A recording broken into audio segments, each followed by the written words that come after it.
يا رسول الله قلبي لم يزل باسمي اللهم صل على سيدنا ومولانا محمد وبارك وسلم صلاة وسلاما عليك يا رسول الله صلی اللہ تعالی علیہ وسلم۔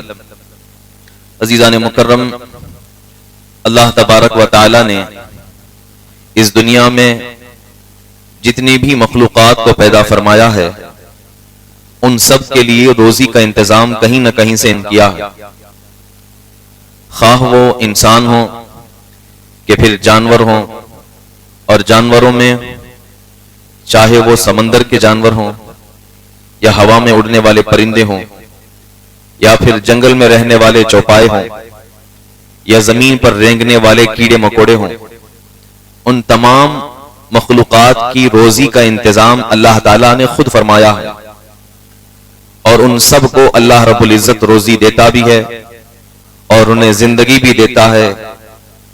اور قرآن پاک میں اسی کی طرف اللہ تعالیٰ اشارہ فرماتے ہوئے ارشاد فرماتا ہے وَمَا مِن دَابَّةٍ فِي الْأَرْضِ إِلَّا عَلَى اللَّهِ رِزْقُهَا وَيَعْلَمُ مُسْتَقَرَّهَا وَمُسْتَوْدَعَهَا كُلٌّ فِي كِتَابٍ مُبِينٍ۔ یہ 12ویں پارے کی پہلی آیت ہے۔ اللہ فرماتا ہے زمین پر رینگنے والا ہر جانور، اس سے مراد جس کے اندر بھی جان ہوتی ہے، ذی روح جو ہوتا ہے، وہ تمام اس میں شامل ہوگا۔ اللہ فرماتا ہے زمین پر رینگنے والا ہر ذی روح، ہر جان والا، اس کی روزی کا اہتمام اللہ رب العزت نے اپنے ذمہ کرم پر لے لیا۔ یعنی اگر ہم دنیا میں پیدا ہوئے ہیں، جانور پیدا ہوئے ہیں، تو اللہ ہی ہمیں کھلائے گا، اللہ ہی ہمیں پلائے گا، اور اللہ ہی ہمیں زندگی بھی دے گا اور موت بھی دے گا۔ اب آپ دیکھیں روزی کا انتظام اور روزی کی قسمیں جو ہیں بہت مختلف ہیں۔ ہر ایک جو جانور یا جو ذی روح ہے، روح والا جو ہے، ان کے کھانے کے انداز، روزی کے اہتمام بالکل الگ ہوتے ہیں۔ مثال کے طور پر آپ دیکھیں گے کہ کچھ جانور ایسے ہیں کہ جو گوشت کھاتے ہیں، جیسے کہ شیر ہے، چیتا ہے، بھیڑیا ہے، کتا ہے۔ یہ وہ جانور ہیں کہ ان کے پاس اگر کوئی کھانا دیا جائے، خاص طور پر گوشت وغیرہ کی اقسام، یہ اسے چبا کر کھا جاتے ہیں، اور خون ہو تو خون پی لیتے ہیں۔ کچھ جانور ایسے ہیں جن کو آپ دیکھیں گے کہ وہ اپنے منہ سے نہیں بلکہ ناک سے کھاتے ہیں، جس طرح کہ ہاتھی ہے۔ ہاتھی کچھ چیزیں جو ہے اپنے ناک سے جو ہے سرایت کرتا ہے اور ناک سے اٹھا کر کے اپنے منہ میں ڈالتا ہے۔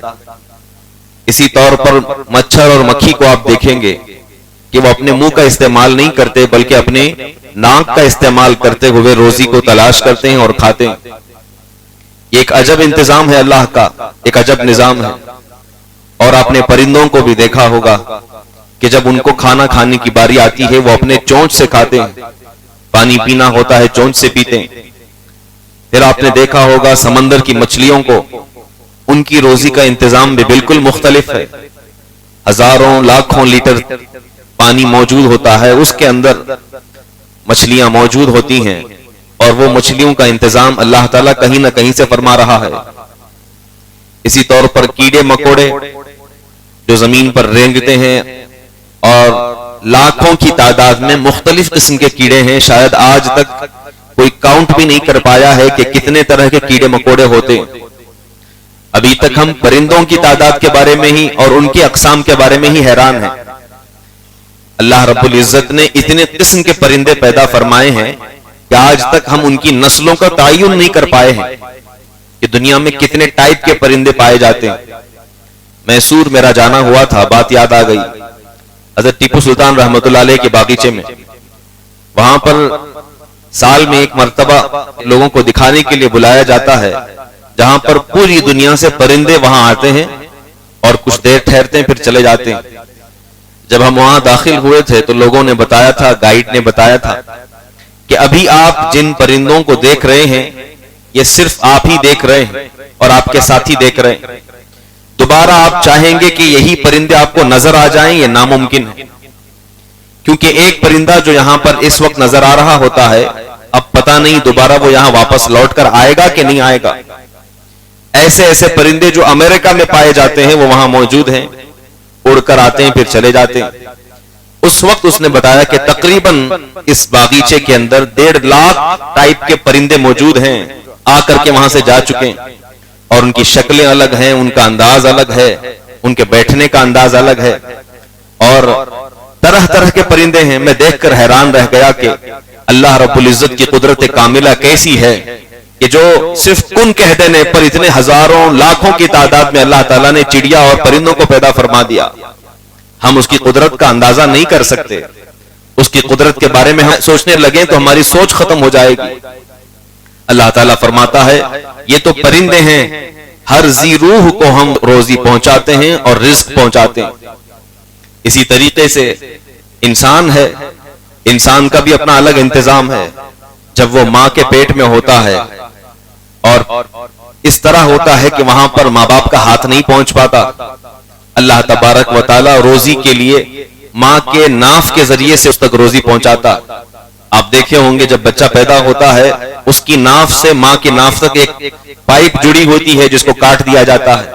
وہ کس چیز کی پائپ ہے؟ اللہ تبارک و تعالی ماں کے پیٹ میں اس کے ذریعے سے اس تک روزی پہنچاتا. وہ منہ کھولنے کی طاقت نہیں رکھتا بچہ جب ماں کے پیٹ میں ہوتا, اور جب پیدا ہو جاتا ہے چبا نہیں سکتا, دانت نہیں آئے ہیں, کمزور ہے. اللہ تبارک و تعالی ماں کے خون کو دودھ میں تبدیل فرما کر اس کی روزی کا اہتمام فرماتا. ماں جو دودھ پلاتی ہے, آپ تفسیر میں پڑھیں گے آپ کو معلوم ہوگا کہ وہ دراصل خون ہے. خون کو اللہ تبارک و تعالی نے تبدیل فرما کر دودھ فرما دیا. تو جو رب لال کلر کے خون کو سفید دودھ میں تبدیل فرما سکتا ہے اس کی قدرت کا کون اندازہ کر سکتا. پھر جیسے ہی انسان بڑا ہو جاتا ہے اللہ تعالیٰ اس کے لیے پھر مختلف انتظام کرتا ہے.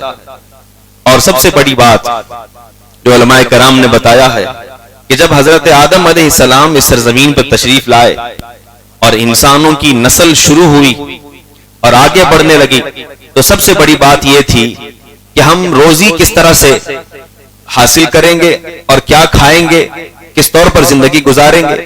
یہ سب سے بڑا المیہ تھا ہمارے لیے. بزرگان دین نے کتابوں میں لکھا ہے کہ اللہ تبارک و تعالیٰ نے انسان کی روزی کا اہتمام زمین پر ہی فرما دیا کہ یہ زمین ہی ہے جس پر تم پیدا ہوئے ہو, یہیں پر رہنا ہے, اور تمہاری روزی کا اہتمام یہیں سے ہوگا. یہیں سے ہوگا کیسے؟ یہاں تم ایک بیج بو دیتے ہو, اللہ تبارک و تعالیٰ اس ایک بیج کے بدلے میں ایک بڑا درخت پیدا فرماتا. ایک بیج بوتے ہو اس میں ہزاروں پھل نکلنے لگ جاتے ہیں, ایک بیج بوتے ہو ہزاروں پتے نکلنے لگ جاتے ہیں. اور اس طریقے سے کاشتکاری شروع ہوئی اور پھر انسان کی روزی کا اہتمام ہونے لگ گیا. یہ تمہیدی باتیں تھیں جو انسان اور دوسری مخلوقات کے روزی کے متعلق تھیں. اللہ تعالیٰ قرآن میں اب کیا ارشاد فرماتا ہے اس کے متعلق میں کہتا ہوں. اللہ فرماتا ہے یا ایھا الناس کلوا مما فی الارض حلالا طیبا ولا تتبعوا خطوات الشیطان. انسانوں کو مخاطب کر کے اللہ فرماتا ہے اے لوگو ہم نے تمہیں جو رزق دیا ہے ہمارے دیے ہوئے رزق میں سے حلال چیزیں جو ہیں وہ کھاؤ. ولا تتبعوا خطوات الشیطان, اور شیطان کے قدموں کی پیروی نہ کرو, شیطان کی چال پر نہ چلو, بے شک وہ تمہارا کھلا دشمن ہے. اس طرح کی کئی آیتیں, درجنے آیتیں ہیں جس میں اللہ فرماتا ہے حلال روزی کھاؤ, حلال روزی کھاؤ. اب سوال یہ پیدا ہوتا ہے کہ حلال روزی سے مراد کیا ہے, کیا کھائیں تو حلال ہوگا؟ دو چیزیں ہیں جو آپ کے سامنے ہوں گی. سب سے پہلی چیز تو یہ ہے کہ انسان کو جو اللہ تبارک و تعالیٰ نے شریعت میں حلال فرما دیا ہے کہ یہ کھا سکتے ہیں وہی کھانا چاہیے, اور جن چیزوں کو حرام قرار دیا ہے ان سے ہمیں بچنا چاہیے. دراصل مشرکین مکہ جو تھے نبی کریم صلی اللہ علیہ وسلم کے زمانے میں, انہوں نے اپنے اپنے طور پر اپنی اپنی کتابوں میں اپنے اپنے قبیلوں میں یہ بات مشہور کر رکھی تھی کہ فلاں جانور حرام ہے, فلاں جانور حلال ہے, یہ ہم کھا سکتے ہیں, یہ نہیں کھا سکتے. انہوں نے اپنے اپنے طور پر کچھ چیزیں بنا لیا تھا. اللہ تبارک و تعالیٰ نے یہ آیت نازل فرمایا اور ارشاد فرمایا کہ تمہارے بنائی ہوئی باتیں معتبر نہیں ہوتی, بلکہ اللہ بتائے گا کہ تمہیں کیا کھانا ہے اور کیا نہیں کھانا. آپ دیکھیں جانوروں کو بھی آپ دیکھیں, جو چارہ کھانے والے جانور ہیں وہ گوشت نہیں کھائیں گے, جو دودھ پینے والے جانور ہیں وہ دوسری چیزیں نہیں کھائیں گے, جو گوشت کھانے والے جانور ہیں شاید کچھ چیزیں کھا لیں لیکن گھاس نہیں کھائیں گے. کیا آپ نے کبھی سنا کہ شیر گھاس کھاتا ہے؟ کیا آپ نے کبھی سنا کہ بکری جو ہے وہ گوشت کھا لے گی؟ اس طرح کے جانور ہیں جو اللہ رب العزت نے ان کے لیے کچھ چیزیں بنا دی ہیں کہ یہی کھانا ہے. کیا آپ یہ سوچتے ہیں کہ شیر اگر گھاس کھا لے گا تو مر جائے گا؟ بالکل نہیں. کیا گھاس کے اندر کوئی ایسی چیز ہے کہ کھا لینے پر زہر پیدا ہوگا اس کے پیٹ میں؟ نہیں. تو جب جانوروں کو اتنا معلوم ہے، اللہ نے انہیں اتنا بتا دیا ہے کہ کیا وہ کھا سکتے ہیں اور کیا نہیں کھا سکتے ہیں، تو پھر انسانوں کے لیے کوئی لائحہ عمل ہوگا کہ نہیں؟ اس لیے اللہ تبارک و تعالیٰ نے بیان فرما دیا کہ تمہارے لیے جو حلال ہے اسی میں سے کھاؤ، جو حرام ہے اس میں سے نہ کھانا. اب اس کے برخلاف انسانوں کو آپ دیکھیں دنیا کے اندر، صرف اسلام کی بات نہیں کر رہا ہوں، انسان کی بات کر رہا ہوں. انسانوں کے اندر کافر و مشرک بھی آ گئے، ملحد بھی آ گئے، دنیا کے سارے لوگ آ گئے. انسانوں میں سے کچھ ایسے بھی ہیں جو صرف جو ہے گھاس پھوس سبزیاں کھاتے ہیں، کچھ ایسے ہیں جو صرف گوشت کھاتے ہیں، کچھ تو ایسے ہیں جو انسانوں کو مار کر کھا جاتے ہیں. آپ جانتے ہیں چائنا کے اندر سب سے مہنگی ڈش جو ہوتی ہے، دنیا کی سب سے مہنگی جو غذا ہے وہ انسان کا مرا ہوا بچہ ہے. وہاں کے مارکیٹ میں جب بچے مر جاتے ہیں ماں کے پیٹ میں اور ان کو دفن کر دیا جاتا ہے، ہمارے یہاں وہاں کے لوگ دفن نہیں کرتے، وہ مائیں بیچ دیتی ہیں. ہزاروں ڈالر کے وہ بچے بکتے ہیں جو ماں کے پیٹ میں مرے ہوئے پیدا ہوتے ہیں، اور ان کو باقاعدہ ہوٹل میں لٹکایا جاتا ہے اور بیچا جاتا ہے. جس طرح آج آپ چکن کو دیکھتے ہیں، جس طرح دوسرے جانوروں کو لٹکتا ہوا دیکھتے ہیں، ویسے وہ چھوٹے بچوں کو لٹکاتے ہیں. یہ انسان ہی ہے جس نے ساری حدود تجاوز کر دی، جانوروں کی حد کو بھی پار کر دیا کہ کیا کھانا ہے کیا نہیں کھانا ہے، کوئی حد متعین نہیں کی اور جو چاہے وہ کھانے لگ گیا. یہاں تک کہ آپ نے یہ بھی سنا ہوگا اور دیکھا ہوگا لوگ چھپکلیاں بھی کھا جاتے ہیں، گرگٹ بھی کھا جاتے ہیں، سانپ بھی کھا جاتے ہیں، ہر طرح کے جانور کھا جاتے ہیں، کیڑے مکوڑے کھا جاتے ہیں. تو ایسا کیوں ہے؟ ایک مسلمان ہونے کے ناطے کیا ہم ہر چیز کھا سکتے ہیں؟ جو بھی چیزیں ہمارے سامنے آئے کھا سکتے ہیں؟ نہیں. بلکہ جب اللہ رب العزت کے اوپر ہم نے ایمان رکھا ہے اور رسول پاک صلی اللہ علیہ وسلم پر ہمارا ایمان ہے تو ہمارا کھانا پینا بھی ان کے فرامین کے مطابق ہونا چاہیے. ہمارے کمانے کا بھی جو مزاج ہے وہ بھی ان کے فرمان کے مطابق ہونا چاہیے. ایسا نہیں کہ ہم جو چاہیں وہ کما سکتے ہیں، جو چاہے وہ کھا سکتے ہیں. کہ اسی کے متعلق اللہ تعالیٰ نے قرآن میں بہت ساری جگہوں پر ارشاد فرمایا کہ ہمارے دیے ہوئے رزق میں سے جو حلال چیزیں ہیں وہ کھاؤ، حرام چیزیں نہ کھاؤ. اب ایک حدیث پاک ہے اس کو ذکر کرتا ہوں. حضرت عبداللہ ابن مسعود رضی اللہ عنہ، مسلم شریف کی حدیث ہے، فرماتے ہیں اللہ کے رسول صلی اللہ علیہ وسلم نے فرمایا الحلال بین والحرام بین وبینہما مشتبہات فمن اتقى مشتبہات استبرأ لدینہ وعرضہ او کما قال النبی صلی اللہ علیہ وسلم. فرماتے ہیں کہ جو چیزیں حلال ہیں وہ بھی شریعت میں بتا دیا گیا ہے، جو چیزیں حرام ہیں وہ بھی بتا دی گئی ہیں. اب جو شخص اپنے دین کے لیے ان چیزوں سے بچ جاتا ہے اور مشتبہ چیزوں سے، شک والی چیزوں سے بھی بچ جاتا ہے، اللہ تبارک و تعالیٰ کے ہاں اس کا بڑا مقام ہوتا. تو ہم ہرگز یہ نہ سمجھیں کہ جس طرح چاہے ہم کمائی کما سکتے ہیں اور جس طرح چاہے ہم کھا سکتے ہیں، ایسا نہیں. اب یہاں بہت پتے کی بات جو میرے استاد کہا کرتے تھے وہ آپ کے سامنے رکھتا ہوں. بہت سارے لوگ جب کھانے کی بات آتی ہے تو صرف یہ سمجھتے ہیں کہ ہمارے سامنے کھانے کی جو چیزیں ہیں وہ حلال ہونا چاہیے، چاہے ہماری کمائی جیسی بھی ہو. نہیں، دونوں چیزیں پاک و صاف ہونا ضروری ہے. یعنی جب آپ کمائی کرتے ہوں تو کہیں ایسا نہ ہو کہ اس میں رشوت خوری ہو جائے، کہیں ایسا نہ ہو کہ اس میں کسی کا حق آپ مار رہے ہوں اور چوری کر رہے ہوں. اگر آپ نے چوری کے ذریعے سے کچھ مال حاصل کیا تو یہ حلال نہیں ہوگا بلکہ حرام ہوگا. اگر کسی کا پیسہ آپ نے لوٹ لیا یا پھر کسی کو دھوکہ دے کر کے کچھ کمایا ہے تو یہ شریعت کی نظر میں، اللہ کی نظر میں، اسلامک کانسٹیٹیوشن میں حرام ہے، انلیگل ہے اور وہ نہیں کھا سکتا. اب اس سے چاہے وہ جتنی اچھی بریانی کھا لے، جتنا اچھا پلاؤ کھا لے، سب حرام ہے. اب لوگ یہ سمجھتے ہیں کہ میں تو اچھا کھانا کھا رہا ہوں، اس میں تو کوئی غلط بات نہیں، یہ تو مولانا کے ہاتھ سے ذبح کیا گیا ہے. ٹھیک ہے، مولانا کے ہاتھ سے ذبح کیا گیا ہے، لیکن جو تمہاری کمائی تھی وہ تو حرام کی کمائی تھی، وہ تو غلط کمائی تھی. اس لیے دونوں کا پاک و صاف ہونا ضروری ہے. اللہ تعالیٰ اسی کی طرف اشارہ فرماتے ہوئے ارشاد فرماتا ہے یا ایھا الناس کلوا مما فی الارض حلالا طیبا، اس میں سے کھاؤ جو حلال اور طیب ہو، پاک ہو اور صاف ہو. یعنی اپنی کمائی کو بھی رشوت خوری سے پاک رکھیں، اپنی کمائی کے اندر سود خوری سے بھی اس کو پاک رکھیں، اپنی کمائی کے اندر جھوٹ، دغا بازی اور دھوکے بازی اور لوٹ کر کے جو چیزیں کمائی جاتی ہیں اس سے بھی پاک رکھیں اپنے مال کو۔ اس کے بعد سیکنڈ نمبر پر جو چیز آتی ہے وہ یہ کہ جو کھانا آپ کے سامنے آ رہا ہے وہ بھی پاک و صاف ہو جائے۔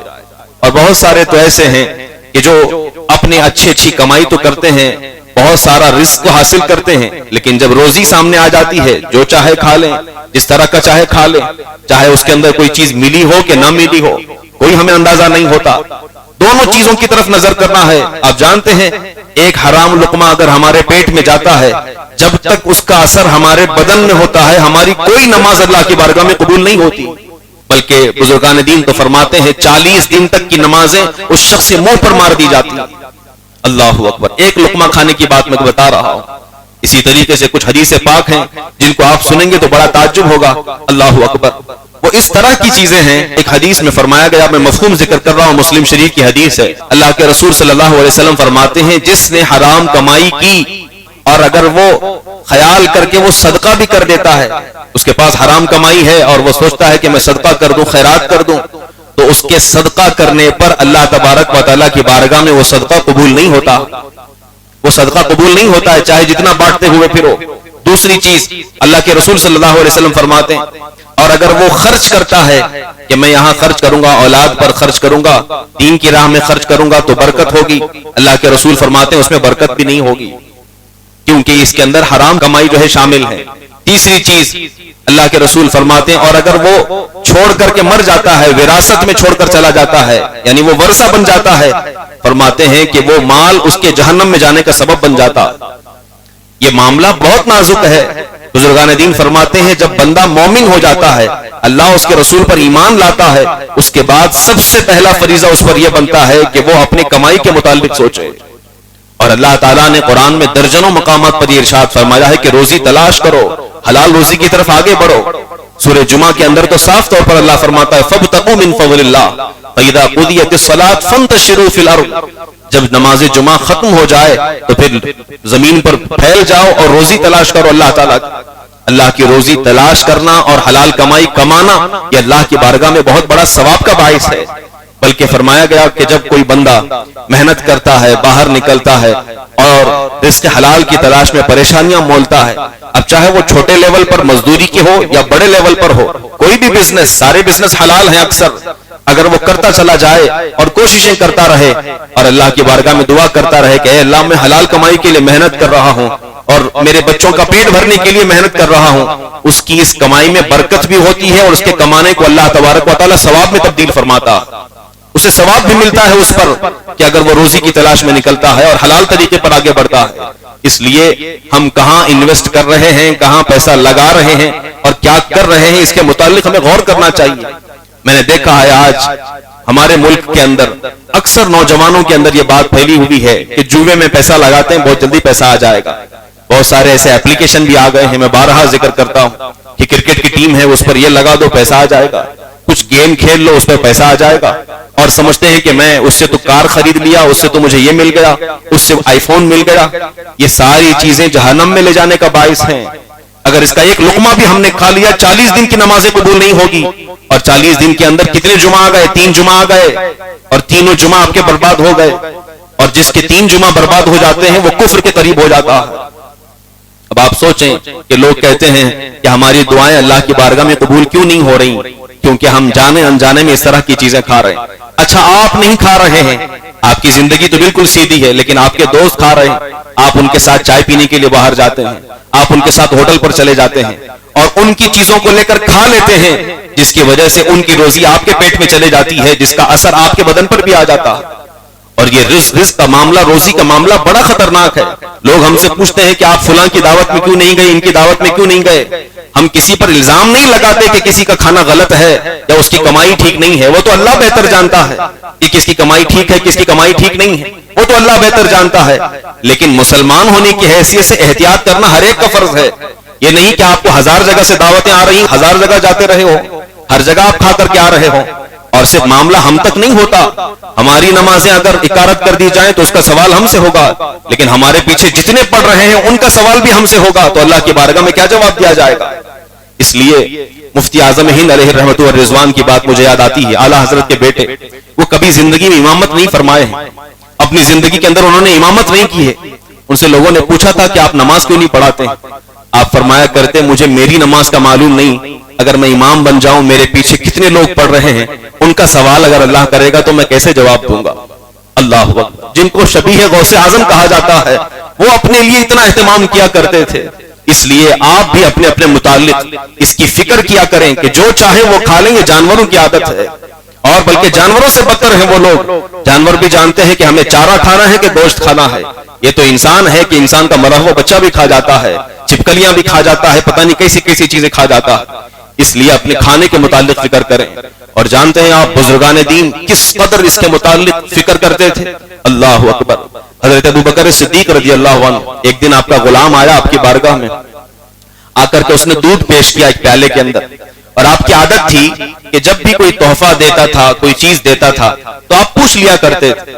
مومن اگر دے رہا ہے تو لینے کا حکم ہے, تحفہ قبول کرنا رسول پاک صلی اللہ علیہ وسلم کی سنت ہے, لیکن پھر بھی آپ پوچھ لیا کرتے تھے کہ یہ کون سی کمائی کا ہے, ٹھیک ہے یا نہیں ہے. اگر پوچھ لیں تو اچھا ہے, پوچھ لیا اور پی لیا. کہتے ہیں دوبارہ جب دودھ دیا گیا تو دودھ کے متعلق انہوں نے پوچھا نہیں اور ایسے ہی پی لیا. تو جو خادم تھا اس نے عرض کیا کہ امیر المومنین, اس سے پہلے میں آپ کو دودھ دیتا تھا, چیزیں دیتا تھا, آپ پوچھ لیا کرتے تھے. آج کے دن جب دیا ہوں آپ نہیں پوچھ رہے ہیں اور خاموشی کے ساتھ آپ نے پی لیا ہے, کیا معاملہ ہے؟ حضرت ابو بکر صدیق نے کہا کہ ہر بار تو پاک و صاف مال میرے پاس لاتا تھا, اچھی چیزیں لاتا تھا, تو مجھے کوئی شک نہیں تھا, اس لیے میں پی لیا. اس نے کہا کہ مجھے ایک شبہ ہو رہا ہے. کہا کیا؟ کہا کہ آج کے دن جو میں دودھ خرید کر کے لایا ہوں اور آپ کو تحفہ دے رہا ہوں, اس میں تھوڑا مجھے شک ہو رہا ہے, ڈاؤٹ ہو رہا ہے. کہا کیا؟ کہا کہ بہت سال پہلے جب میں کافر تھا, مسلمان نہیں ہوا تھا, اس وقت میں نے ایک کافر پر احسان کیا تھا اور کچھ منتر پڑھ کر کے پھونکا تھا. جب زمانے جاہلیت کی بات تھی تب تو بہت ساری چیزیں لوگ کیا کرتے تھے. کہا کہ جب مجھے علم نہیں تھا, میں مسلمان نہیں تھا, میں نے فلاں کافر کی مدد کی تھی اور کچھ منتر پڑھ کر پھونک دیا تھا, اور اس کے بدلے میں اس کے پاس دینے کے لیے کچھ نہیں تھا. اب اتنے سال کے بعد مجھے لا کر کے وہ رقم دیتا ہے, اسی رقم سے میں دودھ خرید کر کے لایا ہوں. مجھے معلوم نہیں تھا کہ یہ حلال ہے کہ حرام ہے, کیونکہ میں نے وہ کام زمانے جاہلیت میں کیا ہے. اس کا پیسہ ابھی مل رہا ہے اور اسی کے بدلے میں دودھ دے رہا ہوں. تو کیا یہ پینا حلال ہے حرام ہے مجھے معلوم نہیں, اور آپ نے بھی پوچھا نہیں, پی لیا. اللہ اکبر. حضرت ابو بکر صدیق کھڑے ہو گئے اور اپنے حلق میں انگلی ڈال کر کے پورا الٹی کر دیا.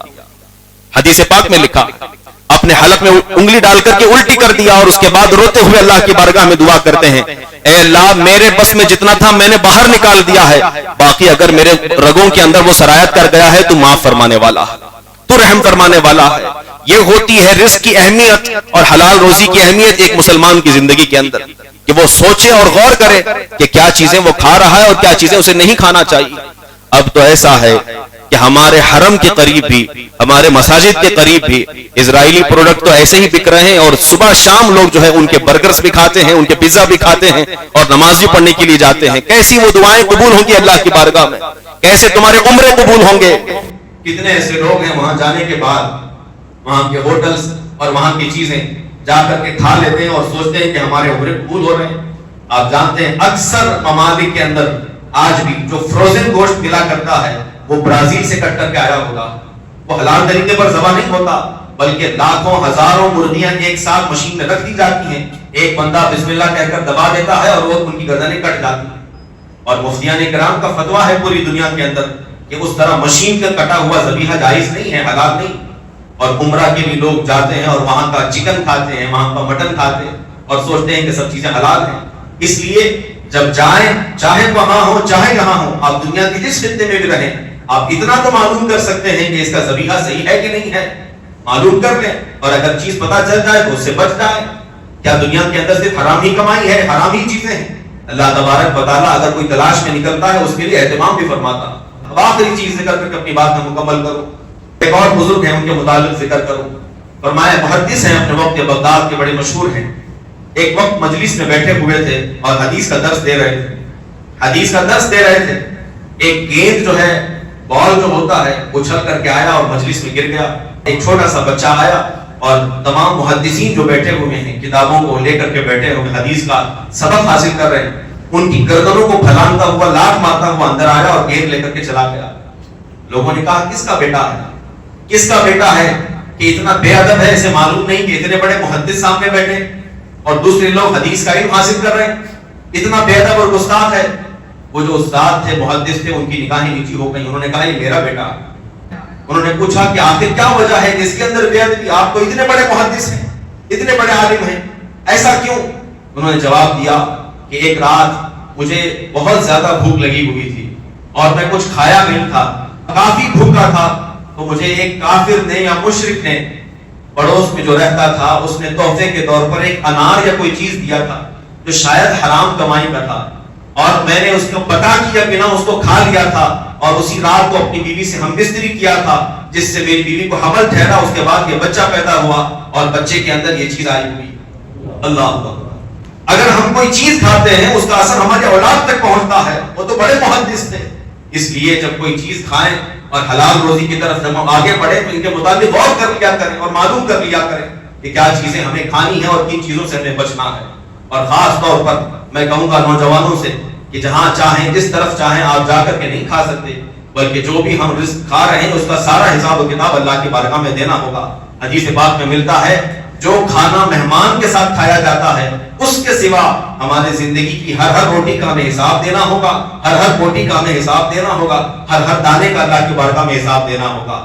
اس لیے جب کھائیں جب کمائیں ساری چیزوں میں اللہ اس کے رسول کی طرف نظر رہے، شریعت کی طرف نظر رہے، پھر آپ دیکھیں گے کہ آپ کی دعائیں بھی قبول ہوں گی، آپ کی نمازیں بھی قبول ہوں گی اور دلوں کے اندر نورانیت اترتی ہوئی نظر آئے گی۔ اللہ تعالیٰ سے دعا ہے اللہ ہمیں کہنے سننے سے زیادہ عمل کرنے کی توفیق رفیق عطا فرمائے، ہم سب کو حلال روزی کا انتظام فرمائے، حلال روزی میں برکت نصیب فرمائے، حرام روزی سے بچنے اور بچانے کی توفیق عطا فرمائے، نفس پر قابو رکھنے کی توفیق عطا فرمائے، ایمان اور سنیت پر قائم و دائم رکھے، اسی پر ہم سب کا خاتمہ بالخیر فرمائے۔